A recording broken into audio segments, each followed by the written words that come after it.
महाकाय सूर्यकोटि समप्रभ निर्विघ्नं कुरु मे देव सर्वकार्येषु सर्वदा। प्रिय दर्शकों, राघव ज्योतिष केंद्र पर आपका हार्दिक स्वागत है। मैं पंडित मुकेश त्रिपाठी। आज जानेंगे हम बाधा से विषयक प्रश्न। बाधा यानी परेशानी कैसी है। बाधा विषयक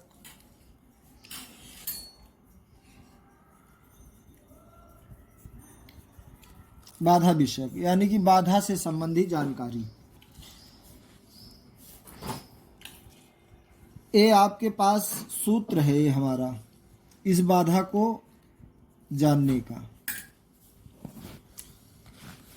जैसे कि कोई भी आपके पास पूछने के लिए आता है कि आप कृपा करके हमें यह बताइए, या स्वयं भी जान सकते हैं आपके जीवन में क्या चल रहा है, क्यों इतनी दिक्कत आ रही है, तो अपने बारे में भी जान सकते हैं। तो सर्वप्रथम वर्तमान के लगन को स्थित करें, उस समय कौन सा लगन चल रहा है। फिर उसके बाद तिथि का निर्णय लें, फिर वार को निश्चित करें, फिर 3 इसके साथ जोड़ दें, सबके साथ जुड़ेगा 3। इसके बाद इसे लिख करके 8 से भाग दे दें।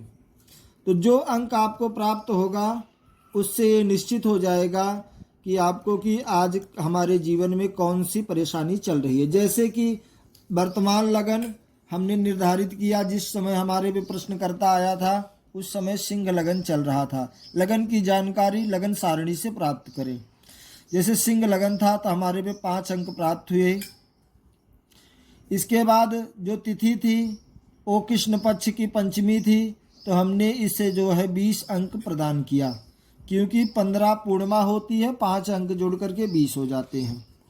इसके बाद जो दिन था हमारे पास, उस दिन जो था गुरुवार था, तो गुरुवार के लिए हम 5 अंक प्राप्त करेंगे, जहाँ पर हमने गुरु दिनों का वर्णन भी लिख रखा है, तिथियों का भी निर्णय करने को लिख रखा है। शुक्ल पक्ष की प्रतिपदा से पूर्णिमा तक 15, यानी कि 15 या 1 2 3 4 पूर्णिमा जो भी है सब पूर्णिमा तक आती हैं, 15 हो जाती है।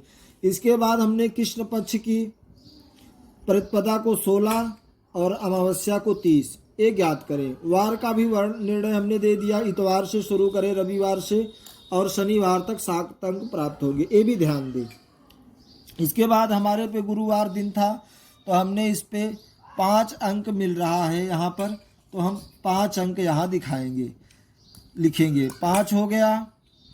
फिर वार जो है वो हमने यहाँ निर्णय ले लिया है। अब हमें 3 जोड़ना है, 3 हमने इसमें जोड़ दिया। फिर हमने इसे 8 से भाग दिया। 5 25, 5 30, 3 33, 33/5 8 से हमने इसे भाग दिया। तो भाग देने के लिए हम सरल विधि अपनाएंगे। 3 33/8, 8 दूनी 16, 8 त्रिक 24, 8 चौक 32। शेष हमें प्राप्त हुआ 1। अब हमें जो शेष प्राप्त हुआ है उसे हम यहाँ आकर के देखेंगे।